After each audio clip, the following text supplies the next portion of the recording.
अस्सलामुअलैकुम, मेरा नाम है आमिर रज़ा और आज हम बात करने वाले हैं जो फ़्लाइट पाकिस्तान से आ रही है उसमें जो पाकिस्तान से लोग आएंगे उनके लिए क्या क्या हिफाजती तदाबीर हैं उस पर हम बात करेंगे।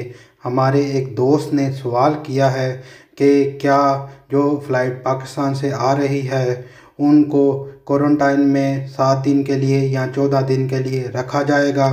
तो इसका जवाब ये है कि वो क्वारंटाइन में नहीं रहेंगे। जब वो पाकिस्तान से चलें, अगर वो अपनी फैमिली के साथ सफ़र कर रहे हैं तो अपना हिफाजती सामान यानी कि ग्लव्स और मास्क अपने साथ रखें और जब वो इटालियन एयरपोर्ट पर एंटर होंगे तो वहाँ अपने दस्तावेज़ात की दुरुस्त एंट्री करवाएं। उनको एक फ़ॉर्म दिया जाएगा जहाँ वो अपना सारा बायोडाटा उस पर लिखेंगे और वो बताएंगे कि हम कहाँ रह रहे हैं। उसके अलावा जो लोग उनको लेने आ रहे हैं उनके लिए भी हिफाजती इंतज़ामात ज़रूरी हैं, यानी कि ग्लव्स और मास्क उन्होंने पहने हों।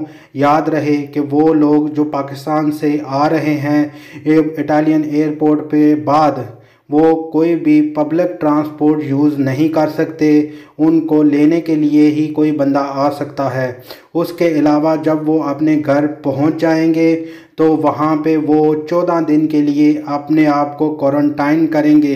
इस बीच आपको पुलिस वाले कंट्रोल भी कर सकते हैं, आपके घर भी आ सकते हैं कि आप घर में हैं कि नहीं। अगर आप अपने घर में नहीं होते या कहीं बाहर घूमते हुए पाए जाते हैं तो आपको 1000 यूरो तक जुर्माना भी हो सकता है और ये पेनाले क्रिमिनाले में आएगा और ये आपके सर्टिफिकेट में लिखा जाएगा। ये एक क्रिमिनल ऑफेंस होगा। आपको 14 दिन मुकम्मल क्वारंटाइन में अपने घर में रहना होगा। इस बीच आप काम पर भी नहीं जा सकते और अपनी हिफाजती तदाबीर अपनाएंगे। ये बहुत ज़रूरी मैसेज है। आप दोस्तों से गुजारिश है कि ये वीडियो शेयर करें ज़्यादा से ज़्यादा और हमारे चैनल को सब्सक्राइब करना मत भूलिएगा। फिर मिलेंगे नेक्स्ट वीडियो में। अल्लाह आप सबका हामी और नासिर हो। अल्लाह हाफिज़।